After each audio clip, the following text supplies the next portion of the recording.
This is a Pyramid One International Network presentation.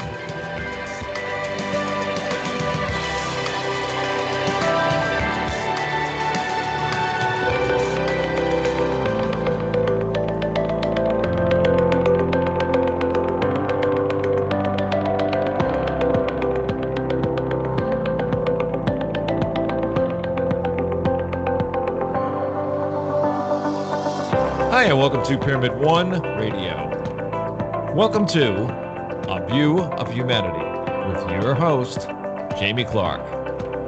Jamie Clark discovered that he had the gift of psychic intuition and could also communicate messages and feelings between people living and those who have left this physical plane of existence. In other words, he can communicate with those we have loved and lost. Now, with thousands of powerful connections made worldwide and years of experience as his guide, Jamie offers this healing phenomenon to those who need it most. People searching for life direction and guidance, as well as those seeking answers and closure from family and friends that have passed. How does Jamie's mediumship work? Let him tell you. Listen carefully. Triangulation of communication. He says, each of us is like a radio tuner. We have the ability to tune into many different channels. Before I read someone, I tune into our loved one's channel and send out an invitation of communication with you. Our souls are like fingerprints in a way that each of us is unique. Our loved ones know our soul print. And by our invitation and their realization, they now create a triangle of communication. Jamie says, Jamie to them to you, and you to Jamie. They know that Jamie is on and are receptive and will sometimes come early to understand Jamie's rules and regulations and how most effectively to communicate. Now that we are all on the same channel, let's work together as a team. Let me introduce to you, to the world, to the universe, Mr. Jamie Clark.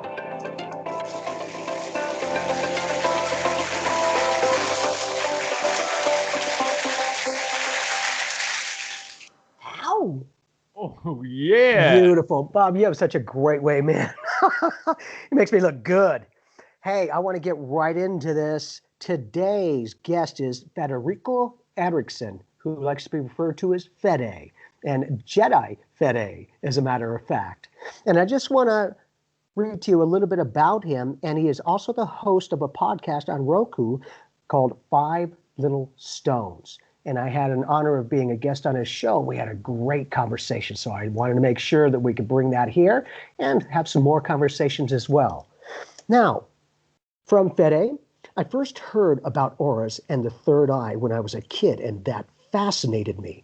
I learned to meditate from a Tibetan Lama and have continued to study different techniques to advance in my spiritual journey.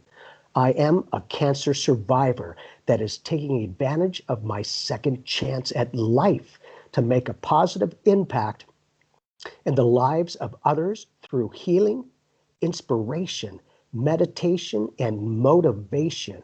I teach workshops via Zoom and in person, and I am part of the extraterrestrial contact group RAHMA, RAHMA. May I introduce Fede. Fede, thank you for being with us. Thank you so much for inviting me. It's an honor to be here and with all your audience. Thank you, Bob, for taking care of the technical part and making this amazing. I'm so excited just listening to the intro. So thank you, guys. Now, if you would, what got you into this? Because I know at young you were aware of it, but what got you to want to follow into this, to connect with it? The best way I can answer that question is with an old principle that says when the student is ready, the master appears. And at certain points during my life and my spiritual growth, I must have reached a certain level where I'm able to take the next class and keep on learning and keep on moving. So in a nutshell, that's how I started, and that's why I'm here. Beautiful. And had a life-changing circumstance that you beat it.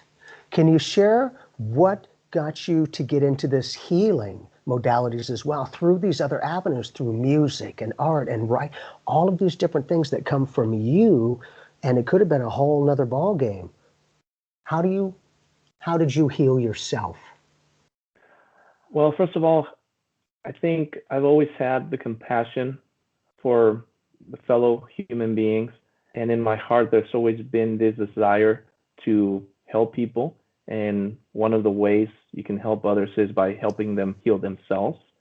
I even considered studying to be a doctor.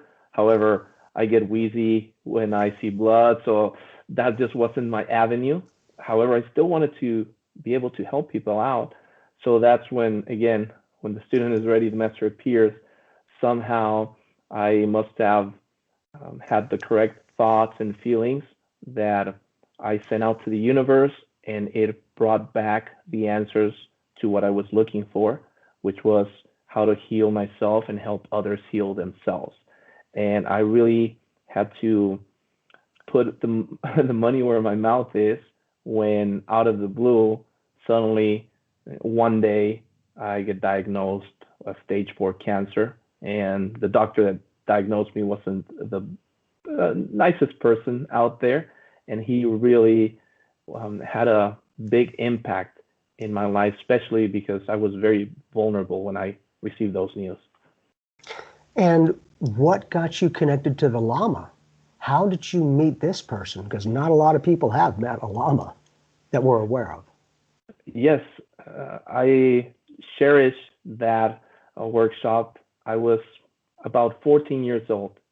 And at the time, I was in Puerto Vallarta, Mexico.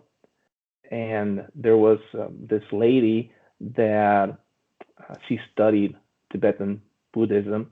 And somehow she invited this Lama to Puerto Vallarta to give this seminar. And I saw the posting.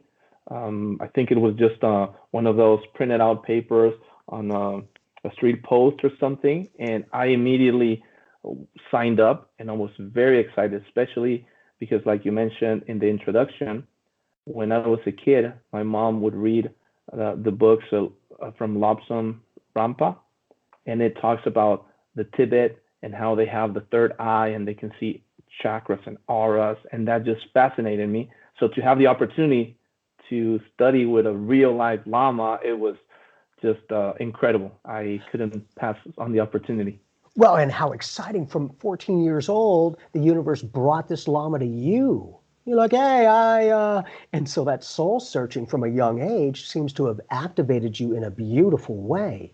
Now, if I may, you're also a healer in your own way, and you do it through a number of modalities. Would you share with me and with us how you started getting into this level of healing in this way through music and writing and other aspects? I think small steps.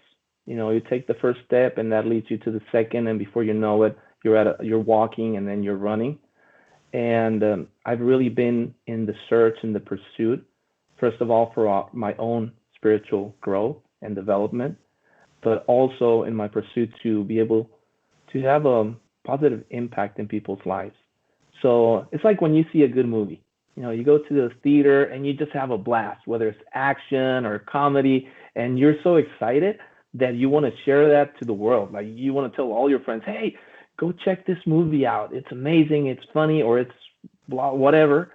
So that was my experience. I was learning all these things for me, for my personal growth, and I encountered some things that I felt were amazing, and I just wanted to share that with all my friends, and eventually people I didn't even know, like, oh, you're interested in this? Let me tell you about it. And so at that young of an age, you're already ready for this life experience, but how did other people treat you when you were younger? And did you share some of these experiences that they were aware of? It was very interesting, but first of all, I grew up in a very difficult childhood. My stepdad, he hit me and he abused me. I had to work since I was 9, 10 years old. I was out on the street selling peepholes. Now almost every house has them, but before I would go door to door, and anyone that their door didn't have that little peephole to see who's knocking, I would sell it, and I would have to drill the hole and install it, and I hated it because most of the time my stepdad had to come with me so he could drill the hole. Eventually, I was able to do it on my own, and it was just not a very good time. So I think that also contributed to me awakening in and being in touch with my extra senses. Because I remember when he was out of town, he would never say when he'd be back, and we didn't have cell phones back then. And I remember having just this emptiness feeling in my stomach, and I knew that he was going to arrive that day. And sure enough, shortly after he showed up, I'm like, oh. So I think that also contributed to help me connect with my inner senses, so to speak. Well, and you're like I do, you never really know what a person's life experience has been as they sit before you. And I got to say, I have a lot of what you experienced as a young child. And that was my real parents, amazing. The stepdad was a D-bag, and he would beat me in every way. And I would literally get physically sick, nauseous every time he'd pull into that driveway. And so for that, that also got me to tap into myself, because there wasn't a lot of positive energy vibes from him. So I needed to validate myself in my own way. Now, in addition, I find it interesting that even from a young child, you were physically and metaphysically opening doors of consciousness. You're a kid knocking on the door, and then, oh, what are you going to do? You want to put something so that they can see through it. Kind of like that third eye window. And yet, even if the door's closed, they still have a viewing capacity. In that, it sounds like you, like me, have grown into your spiritual gifts beautifully. You know, having enough guts to do this, and then if you want to do it publicly, to make sure that you're comfortable, because there's a lot of fear about not being understood, or, you know, all of those things. And for you, it sounds like you found your solidness, though that younger time was a life changer. You could have graduated life and you stayed here. What if there's a potential that some of that was your soul essence, that it was right at that crux to go, I could either stay or go, that created a stronger neural soul way with the other side? Did your spirituality seem to pick up pace after the cancer? Yes. I mean, I had already spent many years studying and practicing and healing and doing all kinds of amazing things, but that was I think like a test, you know, like when you're at the end of high school and now you have the finals, and you have to really study and use everything that you learned, not only in high school but in elementary, and in sometimes things you learned outside of school, and it all comes into play for you to pass that test, and your heart is beating and you feel that, like, you know, you want to pass it, of course. It was that in many ways. And I think definitely it was a crossroad where I could literally have left this world. And for whatever reason, I'm still here. I was giving a second opportunity at life. And I will say this to you or anyone. In reality, God is who healed me. And he's the one who carried me over. I always think of that poem of Footprints in the Sand. That was my story when I was going through that dark valley, because honestly, I don't have the human strength to be able to go through that and come out alive. So it wasn't me. Somehow I was tested, and I must have done something right, where I was giving another opportunity, you know, some overtime, to go ahead and continue living. And I feel that, and I am thankful. And not only that, but that gives me special motivation that I really want to make the most of the time that I have remaining, whether it's one day, whether it's years. I really don't know when God is going to call me, but whatever it is, I want to make sure that I make the most of it, because whenever I'm called in front of the Father, I can say, it was worth it that you gave me that extra overtime, because look, I was able to help so many people because of that. And that's what's in my heart. And you had to first help yourself, because now it's real. Now you can speak about it and going firsthand experience, not secondhand. That's when it gets real for you. And being able to do this and realize that the universe, God, is everywhere and everything. Do you think that because you were certainly chosen, but other people might have circumstances in that capacity where they were chosen? Because I think, just from my awareness, the universe is always for us, will help us in every way if we choose to open up. That's why I was saying your empowerment was to have enough guts to go, okay, I'm not really sure about all this stuff, but it's interesting, man. It's vibing beautifully. And now that you had that life-changing experience, you not only found yourself within life, but it sounds like you found the life within you. And becoming that inner space astronaut, discovering who you truly are, which is everything. How has that helped you to deal with other people in your day-to-day living?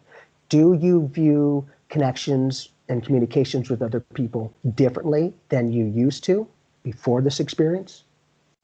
I do. First of all, I think the biggest thing from coming ahead out of that situation is that, like you mentioned it, I've lived it. I was there. Like, no, it's not the same if I tell you, well, I read this on this book, and yeah, it makes sense, and I could speak beautifully about the topic, but I have that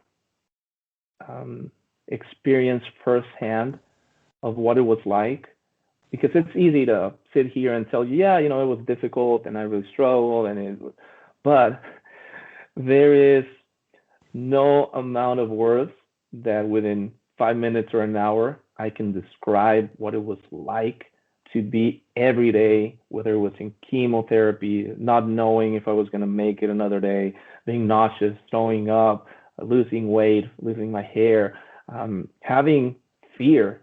And first for me, because I was face to face with my mortality, I was told, start putting your affairs in order, because there's no guarantee.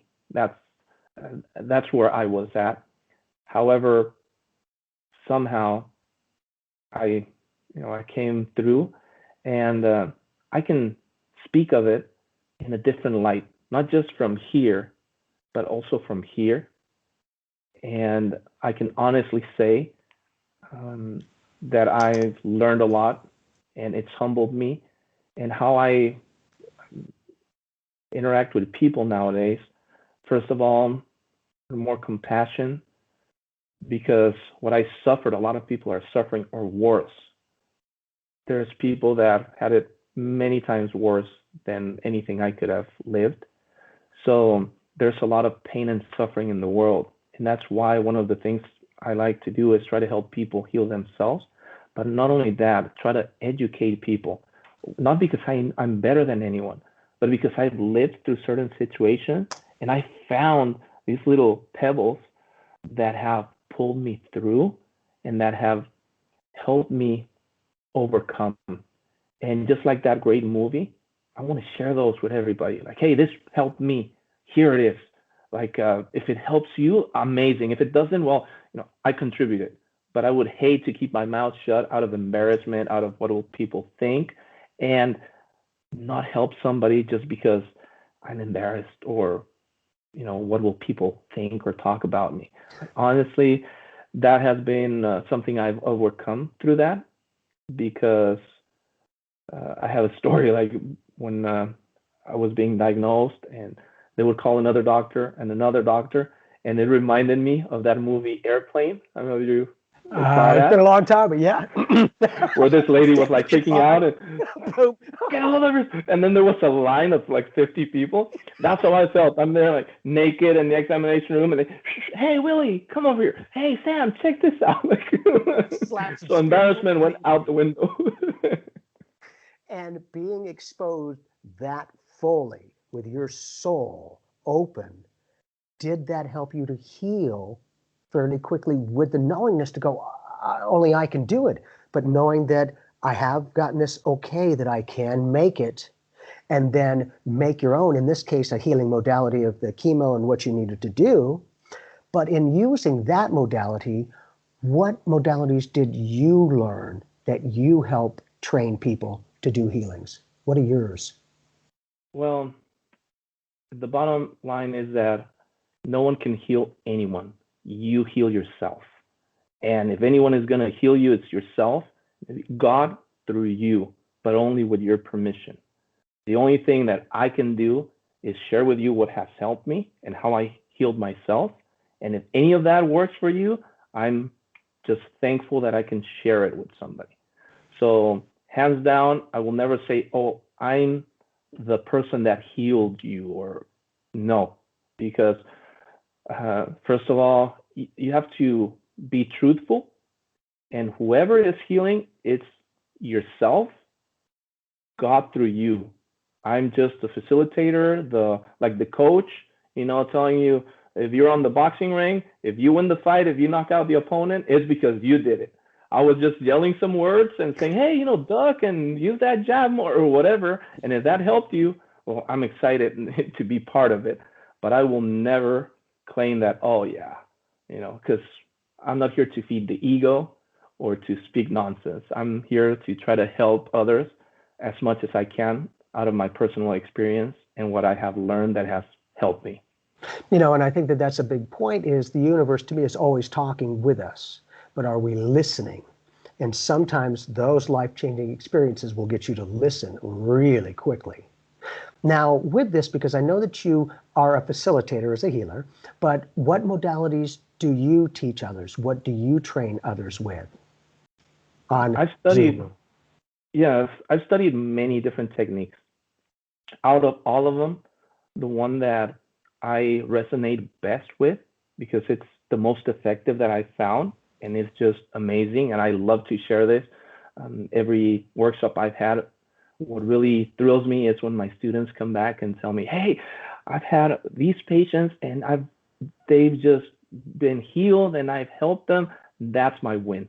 When I'm able to, because I'm just one person, I can't reach out to everybody that needs the help. But if I can share this knowledge with a handful and then more people, and they can share it with others, and eventually we can reach the whole world and we can just be healthier and happier, because healing comes from the soul, not the body. The body is the last place where you see the disease.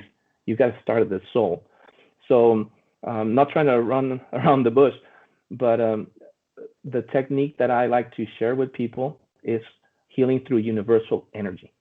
It's just being able to channel that energy, and it's, again, God healing through you.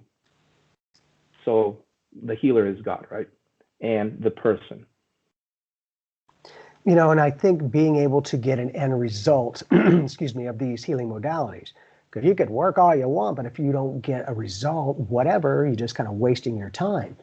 And being able to do this capacity, one of my favorite modalities is quantum healing. I'm a Reiki Master teacher and a quantum healer, a variety of other things. But within that, the quantum rocked my soul, because when I was learning it, we would practice on other students there. In one particular one, I had learned some of the technique, and they always call it have soft hands, and you're not doing it, just like you said, it's just let it flow through you. Now, we had a target, and the person that I was working on, it was just myself working on her, and she was complaining about her neck being really out of whack and just tough for a long time. And so I'm just doing the healing and doing the breath work and all of that. And as I'm sitting here, I had my hands gently on her neck. I felt her whole neck realign. And I'm like, that wasn't freaking me. That was the flow, man. And to see her, I didn't say a word to her. I want to see if she's going to say something in a response. After we were done, 15 minutes, she's like, oh, my neck went, I was hooked. I was hooked. And that kind of a capacity, is like that they're always giving us information. Do you want to listen? And do you want to work with that information? That's why, you like me, once you've gone through it, okay, you could speak about it because it is firsthand experience. But also, people now know you can work through this, you can live, because having to watch my whole family graduate every 2 years from cancer tore my soul. So I certainly understand a lot of the dynamics that you're going with. Now, in addition, kind of like the stepfather, which was my circumstance, did his experiences help you in later life?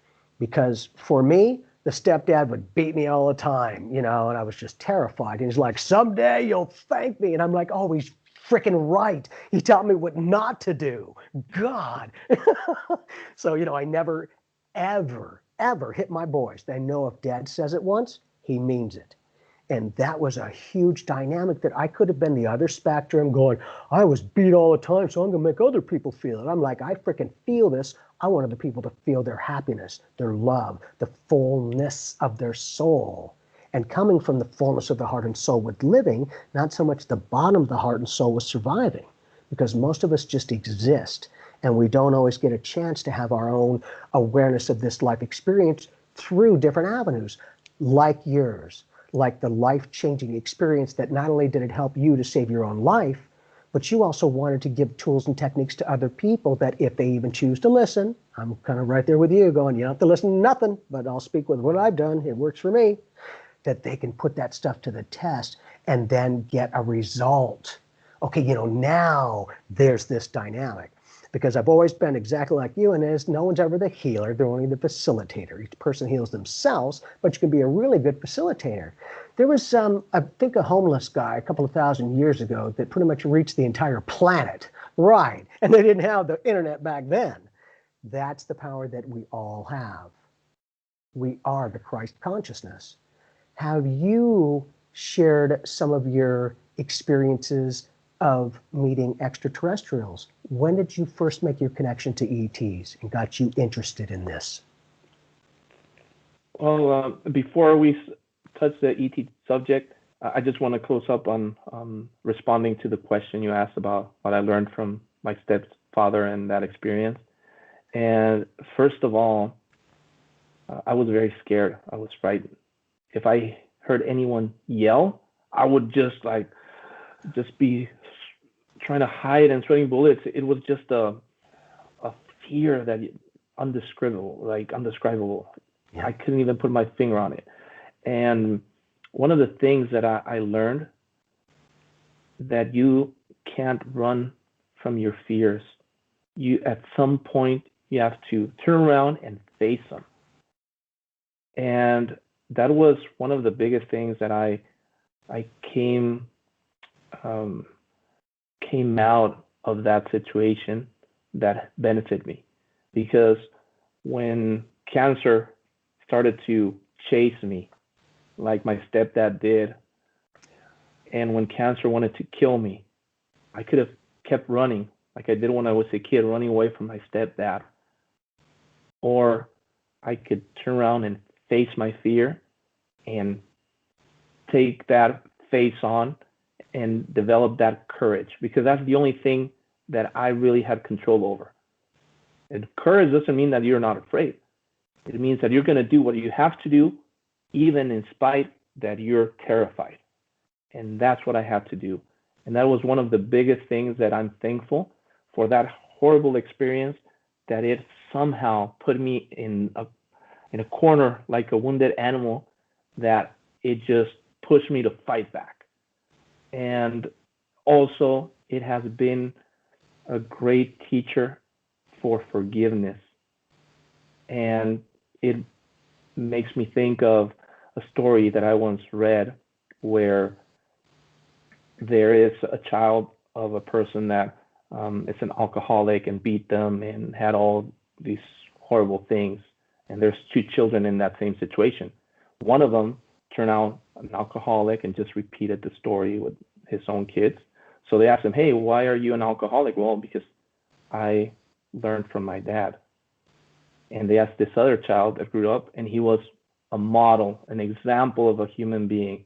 They asked him, how is it that you are such a good person? Because I learned from my dad. So it's not the circumstance sometimes, it's how you react to it. Right. And that's really important. See, and that's a big thing, is the reacting, because so many of us will give the power to other people rather than realizing it is our own self-realization. Meaning, on average, we'll tend to do this. You make me happy, or you make me angry. You don't make me anything. I make myself happy or angry in response to that. And for me, if I'm getting angry in response, I'll stop bringing that stuff into my life so I don't have to keep getting pissed about. Because just like you know, when you're feeling helpless and you're beat and you're in that reactive state to go, God, I'm just surviving life. And then other people are involved too that you can't make a difference on. For me, there were times I'd be waking up and I heard gunshots. And then other times I'd wake up and there were puddles of blood all through the house. And I'm like, am I going to find mom dead? You do that on a day-to-day basis. Oh, it'll shape you real quick. And from that helplessness until that day that I took my power back and I grabbed him by the throat saying, you will never, ever touch my family again. And to see the fear in his eyes, I was like, good, that's all I wanted. That balance point for me helped heal my whole soul after 10 years of abuse and all that. But it wasn't just me. I felt so hopeless and pissed that he was doing this to my mom too, my best friend. That was really challenging. Now, just like you, and you know those other two kids, you could have perpetuated that pattern or changed it. I've never hit the boys and I hardly ever drink. I'll have a couple of beers here and there, but I was with that, the functioning alcoholics. I never knew a day when they were sober, ever. Crazy, but you know, you start to find your balance point in all the craziness that's there to go, okay, I've got to be me. I've got to find myself again. Because so many of these distractions in life and the fear of where we've been is not productive, because most of us will try to turn around and face that fear. But what a lot of us tend to do is we tend to bring that stuff that's from behind us in our past into the present, going, I sure hope I'm not going to magnetize that crap again. And then, you know, we'll get similar patterns and be like, why do I keep getting that? And I just make them aware, you know, just as a potential, that if you keep coming from the problem, you're going to get more problem. If you create a solution the best that you can, you will get more of the solution. Because for most of my life, you know, I was always trying to change those problems and they wouldn't really change. And I asked Chi, my master guide, I'm like, Chi, what the flag nog? I'm trying to change these problems. Right, but they're not doing it. And what do I need to do? He's like, well, instead of trying to change the problems, see the solution differently. I'm like, okay. Because the very same father figure for those two kids, right? One was a D-bag, the other was a learning experience of refinement and soul expression, to go both from the same source. Wait a minute, sounds like we're all from the same source. Are you going to listen to Dad? Will it allow you yourself the empowerment to realize, take the good qualities that feel good and keep them, the rest let them go? How did it feel to re-identify you as you were growing into your life after you beat this life-changing circumstance? Well, it's still happening, because it's not a one and you're done. It's more of a road path, a lifestyle, than a destination, right? And going back to the ETs, this was also part of everything, because everything is connected. But first of all, when I was young, you know, like in most of us, I had all those questions like, where do I come from? Like, who's God? What happens when you die? Are there ETs out there? And all of these different questions. And I would ask everybody. And at some points I would stop asking, because I wasn't getting anywhere except, you know, like you just are always interested in all these crazy topics. Like, well, it's because I really want to know my origin. I want to know the truth. And I feel like there's something they're not telling us. And the way I see it, it's similar like that little video game, like Mario Brothers, where, you know, you're moving along this world, and suddenly you jump and bloop, and you hit a square where there wasn't something there, and you found a coin. And that has been kind of what I've been stumbling into, knowledge and information and things that it is there, and you can feel it and touch it, and it's real. And nobody told me about it. I kind of stumbled on it, but then I started meeting other people that stumble into other things, or some people that knew what these things were, and learning from them and just sharing experiences. And one of these, since I was young, I always, out of common sense, it made sense to me that we're not alone in the universe. Like, how conceited are we that in this universe that has millions and billions of galaxies and suns and planets, and oh yeah, we're it. It doesn't get better than this. Like, really? Like, it just doesn't make sense. And back then, because I grow from the age where I come from the days where, oh, it's impossible because there's no water in any other planets except Earth. Well, and I thought, well, how do you know? Because science says so.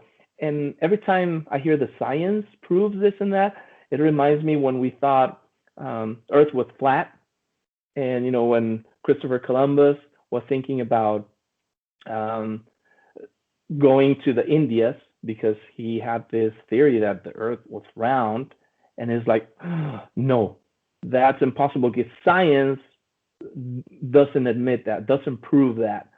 But that doesn't mean that isn't true.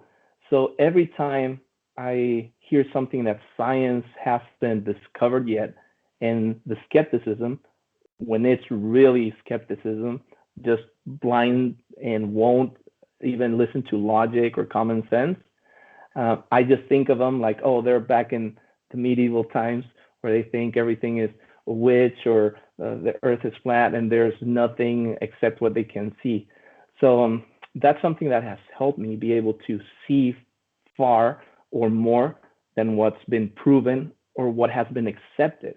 Because sometimes there are things that have been proven, but they aren't accepted in the society, even though it's true. So it's humanity is an interesting species in that sense. Oh, yeah. And there are so many. But, in addition, I've done a lot of scientific studies. I wanted to put the practicality to this spirituality stuff. And now science is proving, they're validating a lot of these spiritual things that we've been talking about. And, and one of them is we're eternal beings. And people are like, how are you eternal? Well, I believe scientifically they have validated that humans are basically energy, vibrational light beings. Now, with that definition of being energy, I believe in quantum physics, they've also validated that energy can neither be created nor destroyed. So now if we realize that this universe is only one of infinity universes, and that to me, each universe is slightly offset, kind of like a deck of cards. If you zip fan them out, each deck is that universal one. Time travel is very real. They're now scientifically starting to validate that past, present, and future are happening now. And wait a minute, we found an entranceway into the fifth dimension. Really? It's always been there. It's a new awareness of an old experience. That I'm starting to see a lot more people make their connections, not only through the scientific aspect, but through the blending of science and spirituality. Because when they can put the practicality to this, okay, scientifically it's quantified, systematized, categorized, okay. Then it's a little bit more accepting. But that's the practicality, is question everything. I always say, please be skeptical about everything, question everything, just be open. That way you don't go over that edge, because there's that fine line between doing this and that other house. Or some sane people just don't understand what's going on. And the ability to make those connections in another reality, meaning for me, my first initiation was at 5 years old. And I was walking from the living room into the kitchen. And as I was crossing the threshold, I was just stopped in my tracks. And my mom was a couple of feet behind me. And she was starting to get, are you okay? What's going on? And this warmth, it always seems to be a warmth, just washed over me. And then floating above the kitchen table off to the left-hand side is Jesus, the Christ, with his arms down like this, beautiful smile, and he had spaceships over his shoulders. And I'm like, what the? And so I didn't quite understand that for the visual. Now, my mom was freaking out because she wasn't seeing anything. She's like, "Are you okay? What's going on?" And so it lasted about 10 seconds. And after that, I got out, and back then we didn't have computers. So we went to the typewriter and typed the whole experience up. And at the end, I felt compelled to take that out and write, "P.S. I was not afraid." And now, many years later, I found that, oh, this is not the only planet that the Christ consciousness has connected with. And, just from my awareness, I always have those oddball thought things going, well, let's see, because pretty much everyone looks human on this planet, like Jesus and angels, and they all look all human. And my thing is, do you really think that they look the same on other worlds as they do here? Because if they do, and they stay that way, that would be like other planets' ascended masters coming here and staying in their original form, which is 8 heads, purple, 40 arms and legs, and people would be like, what the? So it's about comfort that, to me, the Christ consciousness we had to embody as a person, otherwise it wouldn't have been there. JC is just like all of us going, hey man, when I do, you can do it even more. You want to do it? Because I'm knocking on the door of your consciousness. Do you want to open it? Or would you like to put a little peephole through and see it anyhow? Like, I don't know, I just did it. Yeah, huh? When you can look back in your life and go, I didn't realize I've always been in that vibe. I just was seeing it differently. Literally a door, and it was physical. But now as I've gained my spiritual awareness and always eternal growth-seeking beings, I'm learning that a lot of that stuff that I didn't understand as a child, I'm now starting to get as an adult. Have you had that happen, where some of the things that maybe you didn't understand in younger years, you grew into with a new understanding of an old awareness? Yes, definitely. And it's an ongoing process. I'm still learning. I'm still searching. I'm still the student. I'll always be the student. And one of the things, I'm glad you touched on so many points that I want to share with you. I'm so excited. I wish we had more time. There will be. But first of all, like my experience with extraterrestrials, when I was young, I would see the spaceships. And eventually I started going with a group of 2 young ladies that they were receiving messages from extraterrestrials. And at first they didn't understand what was happening. They took these girls to the doctor and they were giving them like epilepsy drugs and all kinds of stuff. And they couldn't put their finger on it until eventually that's how these 2 couples met, because they were at the same doctor's office and they were sharing and trading notes of like, well, there might be something to it. And these girls might not be crazy. So eventually they started putting attention to the messages they were receiving. And these beings asked them to meet at this beach, which eventually that's where we would gather. And that's where we would meditate and the spaceships would show up. And it was amazing. And they got to see the beings. I didn't physically ever see the extraterrestrials. I did see the ships, and I have amazing stories. But we always wonder, and I've seen all those shows on TV, many of them very well documented, about certain patterns and things that point out that there have been extraterrestrials in our past and so on. And now last year, the Pentagon admitted that the UFOs are real. Because when I was a kid, that was like, no, you're all crazy. But now even like the people that would be the first one to deny it are now having no other way out but to admit the truth, because there's no way to hide the sun with just your finger. But one of the things that and this is maybe just me, but if let's say I wanted to learn about Jamie Clark, I can sit down with Bob and ask and whatnot. But wouldn't it be better to ask Jamie Clark, hey, what are you all about? Like, what's going on? And that's what happened in this contact group that I'm a part of, which is Rama. We technically, as a group, we ask them directly and they respond. So this is not like, oh, it could be this, it could be that. It's hearing it from the horse's mouth. And it's amazing because, first of all, there's over 60 different species that are currently visiting the Earth, and with all different kind of intentions. But one of the things that they share with us, like you mentioned, they try to select species that look similar to us because that's easier for us. Because first of all, if you're going to meet these beings, I don't care if you think they're the coolest people, the nicest people in the universe. Like, if you're going to meet face to face with them, you're going to be scared. Like, I don't care how tough you are or how brave, like, it's just natural. It's something unprecedented, and it's hard enough as it is. So to meet this person, and instead of seeing a humanoid, a person that looks like a human, you see this being that looks like a reptile, or like something that's kind of scary for us. Like, that's harder for us to go ahead and accept. But and the thing is, they don't look like us. We look like them because we are a physical, metaphysical, emotional, spiritual experiment that they created. Our world is part of an experiment that happened 1,200 million years ago. And what they tell us, this is from messages that have been received, is that we live in a physical universe of 7 dimensions. And just like in music, after the 7 musical note, there's an octave.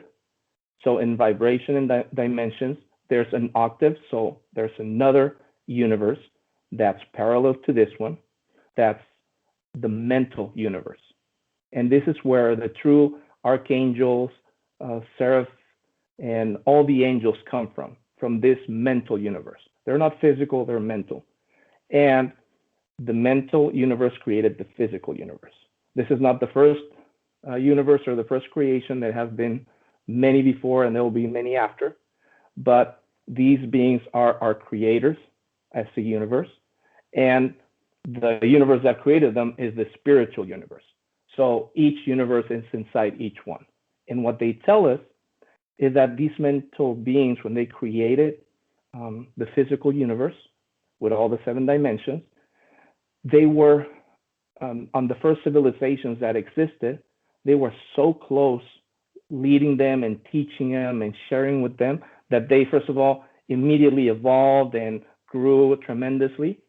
But they were handheld so much and so carefully guided that at some point they became very mental, like their creators or our creators, very mental.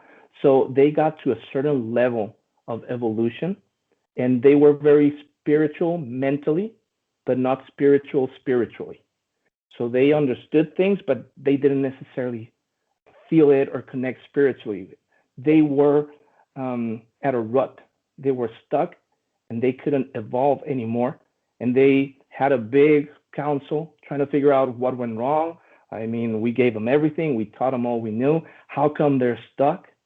And it happens that at some point in their evolution, to overcome their different crises, just like we have experimented, and their different queries and quarrels and all that, they decided to set aside emotions and put them on the side to not have those determine the outcome. They just allowed logic and reason to rule, putting aside any emotion and any feelings. And that's where they went wrong. I'm sorry. What if that's a competition for the artificial intelligence? There's no emotion.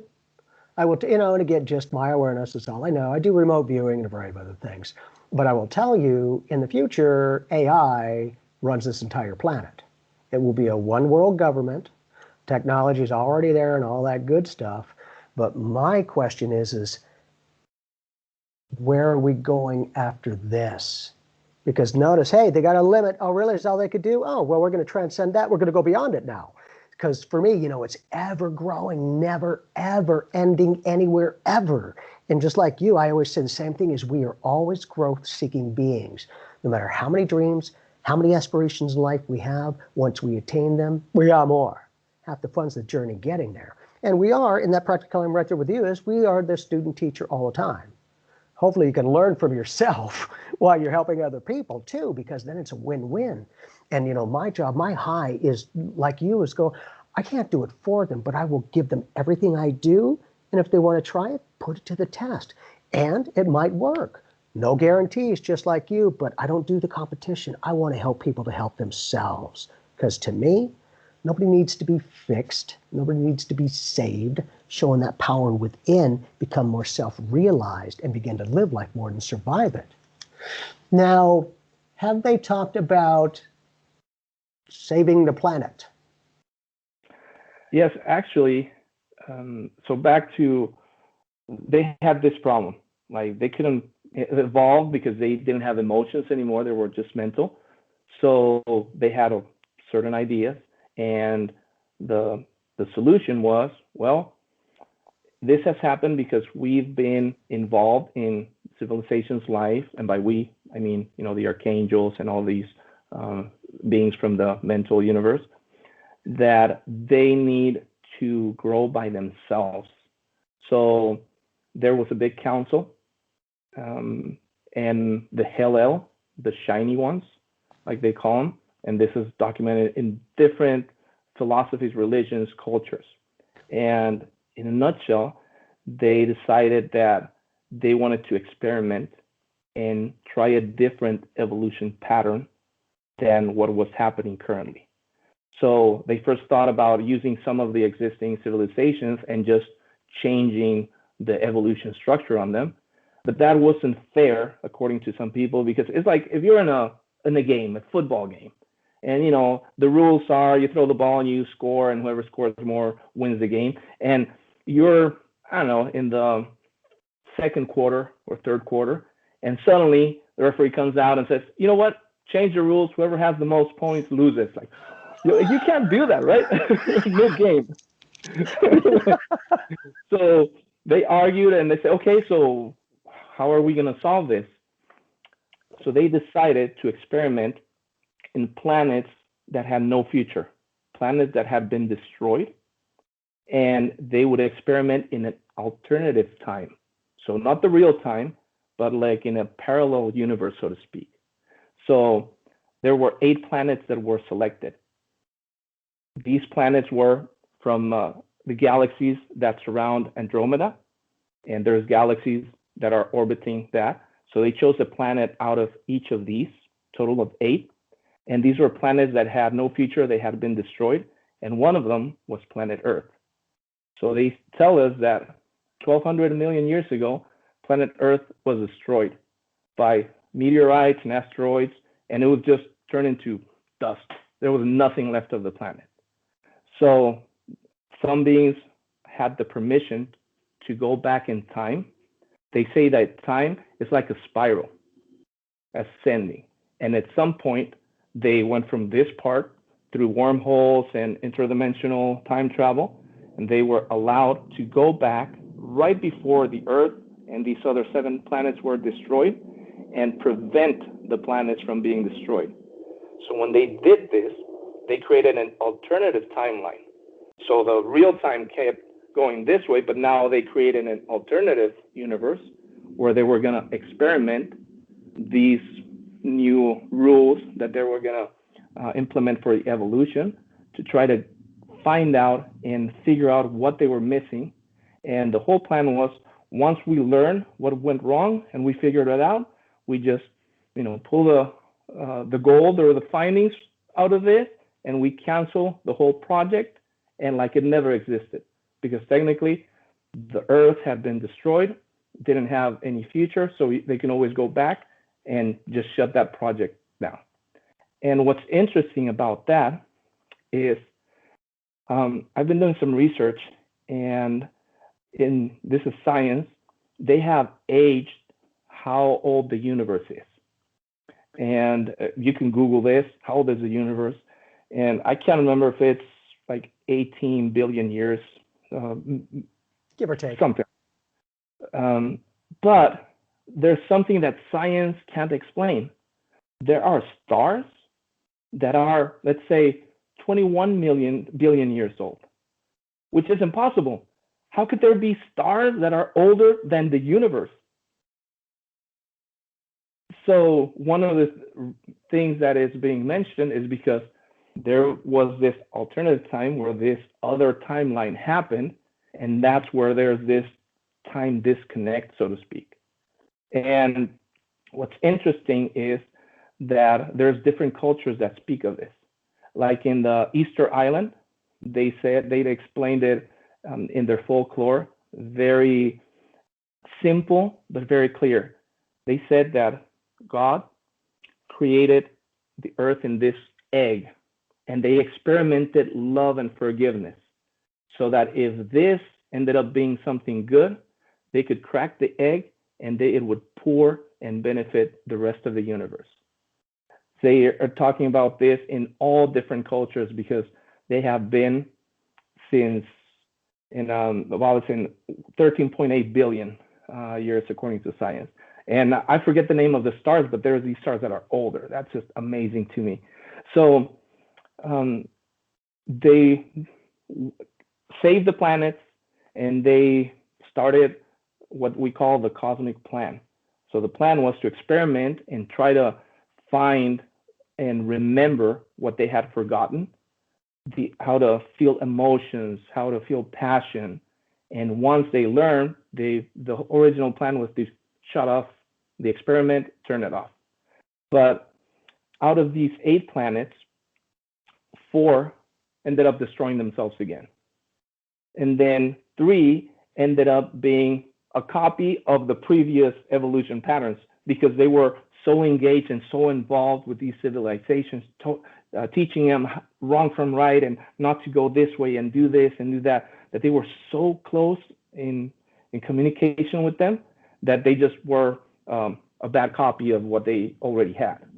The only planet where they lost control of the experiment and where anything is possible has been planet Earth, because it's the only one where at some point, first of all, they sent 2 species or 2 extraterrestrials, one from the Pleiades and one from Orion, to watch over us and keep an eye on the experiment. And at some point, they were affected by our emotions, that it really took them off balance, and they were not prepared. They're super evolved beings, very smart, very mental, but they had no experience dealing with emotion. So what happened is many of them ended up becoming gods over us and having their own people that they would war against each other through different towns. Many of them fell in love with human beings, where they committed something that was prohibited, which was having sexual intercourse with humans. And that's where the hybrids came, like the people from Atlantis. And it was a mess. It got to the point where, like an experiment, what happens if you're having this, if you're in a nuclear reactor and then you have radiation leak? You shut everything down and you quarantine it. And that's what happened to us. So, mind you, there was one of the entities, one of these mental beings, these archangels, the famous Lucifer, that he was against this cosmic plan. Because in his mind, he had his civilizations that he had created and he had guided, which one of them was from Orion. And the leader of the Orions his name was Satanel, and which was a reptilian, a big, like 3 meters tall, white reptile. Oh, I've seen and he conspired against the plan because he was against it. He felt that his pupils should have the opportunity to evolve, and how these guys that come from nothing, meaning us humans, were going to eventually evolve and become even better than his predecessors or his pupils. So he was always against that, and he conspired and he did a lot of things to really mess up the plan. And eventually it got there was such a big rub and friction among them that the Orions attacked the Pleiadians, and there was a big war in the universe where there was these reptilians, and not all reptilians are evil, but these particular reptilians wanted to destroy us, and Lucifer was behind them, trying to destroy us because he didn't feel that this was something that would benefit the universe. First of all, because they felt humans are so unpredictable that they could really hinder the balance of the universe because we were out of control. They couldn't control us. So fortunately for us, we had other extraterrestrials that fell in love with us. They fell in love, and not just, physically or sexually, but they fell in love with our soul. They started to see the value and the possibilities that we could bring for creation, and they defended us. And they fought, and there was a big battle, and that's talked about in the Bible when the angels of light and the angels of darkness had the fight. Eventually, the angels of darkness were submitted, and they were thrown into hell. You hear that in Greek mythology with the clash of the Titans, where the gods had to fight the Titans. Eventually, they beat them, and they sent them to hell. And that's what happened. You bring up an interesting point, and that is, as cosmic beings, we tend to associate hell with Earth. If they're cosmic beings, it's everywhere. Have you gotten a different way of perceiving that? And again, just another thing is in that just my awareness is our brothers and sisters are not going to just step in and save us, and then we become something else, and they didn't have that intent. Their intent was to be loving and to help another, but what they didn't realize is who we were and what we could do.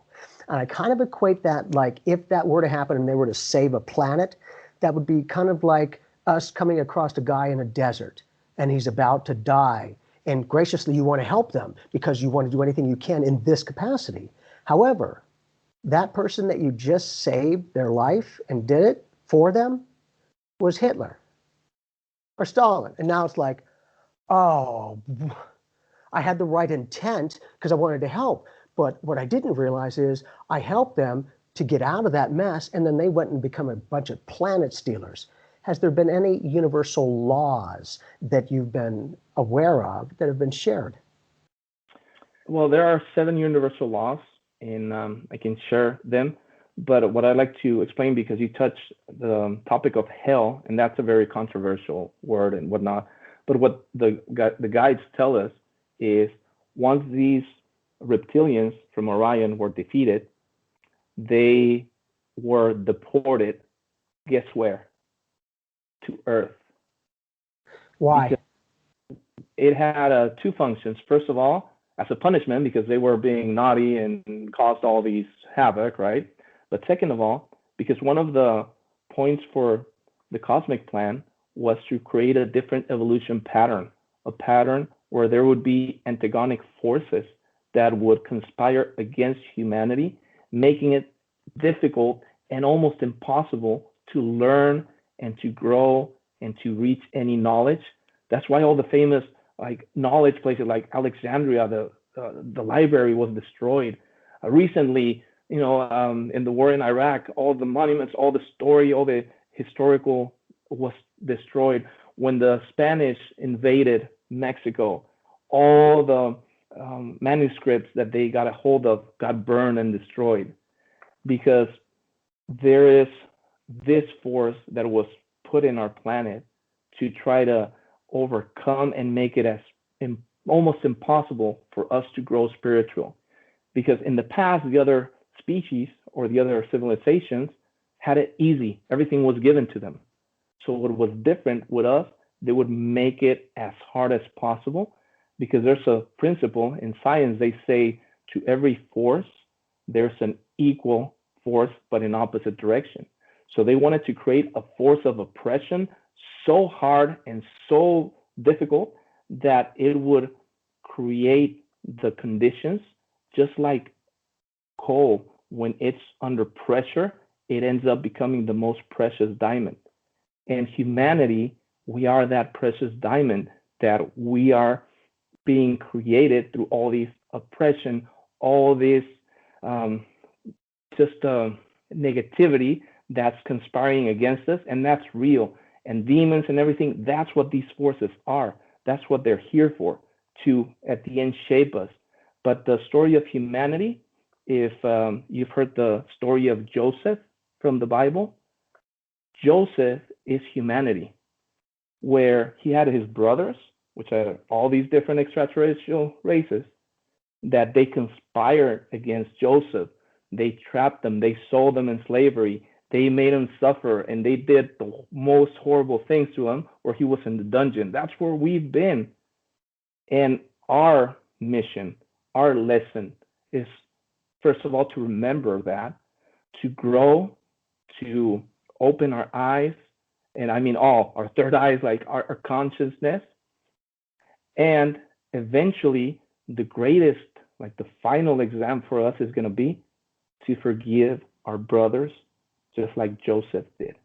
Because if there is one teaching that has changed humanity, is teachings of Jesus, where even when he was crucified and killed, his last words were, "Father, forgive them, for they not know what they're doing." His last words were of forgiveness and love. And that's where we have to get to. And I think that that's a big part, is it's not easy to go love and light when things aren't so positive. But in a literal and a symbolic way, he knew he was going to the next phase. He was going into the next universe, or whatever that dimension is, to go, hey, forgive them for who they are, because, oh yeah, I'm a droplet in the ocean, and the ocean is me. Oh, so I'm everything. There became that kind of universality. And I got to have you back, because my thing is, I got an insatiable hunger for this. With the planets and those areas, the galaxies that you're with and aware of, what about the infinity other galaxies that we haven't addressed yet? That's why I'm like, oh, there's so much more. Woo! Fede, thank you so much for being a guest and sharing your knowledge. I appreciate it. And if you're okay, we'll get another time and get you back here. That would be awesome. Yeah, I'm in. I love it. Where we're at. Excellent. Do me a favor, let people know how we can get a hold of you, please. Yeah. You can find me through my website, Federico Eriksson, that's with a K and two S's, .com.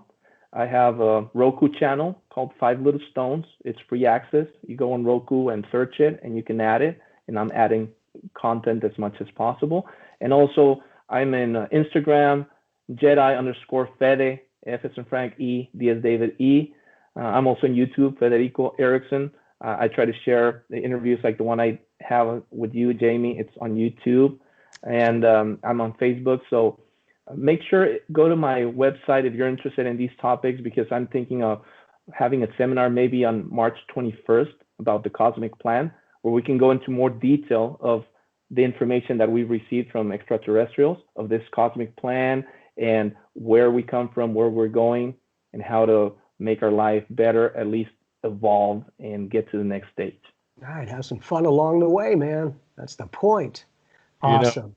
We can get crazy with that one too, because if he's going to have a seminar or something and it's got any kind of an internet connection, we can transmit it right through here. I love it. Yes, I'm down. It's that easy. Offline and make it happen. Simple. Yeah, just keep in touch. Anyone out there too, and on the Pyramid One channel on YouTube, you can also get a copy of this tomorrow. And if there's any other information that you need, like his information, how to get in touch with him, how to find his website, whatever, doesn't matter. Write to Pyramid One Radio at AOL.com. Comes right into us. I'll send you a copy. No problem. See, we can do that. Of course, it'll keep me up for a few hours, but hey, that's the way it goes. You're always amazing, man. You orchestrate everything beautifully. I appreciate all that you do, Bob. That's all right. Yeah, that's part of it. Well, yeah. What Federico was talking about, I'm serious. He's only 1/3 of the way through. Right. We've had over 1,100 guests, maybe 1,200 guests net on the network, and out of all those people that I've spoken to, I would say a good 20% of them are speaking about the same thing. I mean, this is real. People don't get it, at least not yet. They're kind of sort of. I mean, Fede, you must feel this. They're getting into it, sort of. they're not. Because this is the time. This is the Yeah, time. right. It's like the plane. What's his? Let me see if I can pull it up here for 2 seconds. A strange, long, cylindrical object was spotted over New Mexico on Sunday by an American Airlines pilot, and it still remains a mystery until this afternoon, when the Pentagon turned around and said, "Oh, it was real." See? So it's not that far out. I mean, they're going to start coming out of the closet soon. It's like, Yeah, hey. funny but true. Right. 2020 was a year that I've never seen that many people getting video and all of these things of all these brothers and sisters, these extraterrestrials go. Of course, a lot of them can be CGI, but there might be one that's real out of all of those. And if there's only one, it's real. Is the point.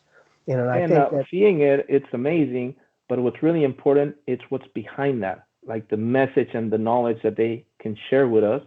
And like I said, the group I'm a part of, what we do, we get together and we have communication with them, so that it's not like, oh, look, the pretty object flying. Like, we actually get messages from them, and there's experiences where they come down and they create these sendras, which we can talk about in maybe another occasion, but they're dimensional portals, and you can walk through them and go anywhere. So there's physical evidence. There's nowadays, it's differently than from other periods where there was this one contactee where, oh, this one person, it's like the chosen one and gets, no, this is for everyone that's open to having that communication. This is a time, and I invite anyone that's interested, reach out to me and I can plug you in our groups. We are just trying to share this message, and although the extraterrestrials, they choose who they communicate with, I have nothing to do with that, and I'll never claim that. It's up to them. But there are things that we can do to become a better candidate to potentially being in touch with them directly and seeing them physically, and maybe even, why not, go to different planets. So there's some amazing things happening right now. And that's, another thing. That's why we see it takes a lot of guts to come here and have a life experience on this planet, because it isn't so easy. It's a very heavy vibrational pattern. And with that emotional state is what can buckle a lot of people. That's what I'm saying. Notice a lot of the ETs, the very thing, the quality that they didn't have, they really wanted to work with. Isn't that kind of weird? So, it's that balance point to go, yeah, but even on a cosmic way, that kind of a connection is there. And then, we get into, what about 100 gazillion trillion light years away? Because it's still right here, right now. What about those worlds? What about those dimensions? And it becomes a unification of consciousness where a lot of us are now being brought together as, in this case, a planetary consciousness, that the entire planet's consciousness has been reset. It has not been a country against a country. It's a virus against the world. Neutrality, break them down, and then open them up and see what you have. So again, not being too crazy. Oh yeah, we've been going to Mars for quite some time. There is life there. Water, all that kind of stuff. Fede, thank you. Bob, brother, always good. Big hug. I love you, man. We'll have you again. Thank you so much. You guys are the men. Serious. Remember, everybody, there is Jesus, there is God, there is a God, and there is love. Remember all three. It will make you feel better.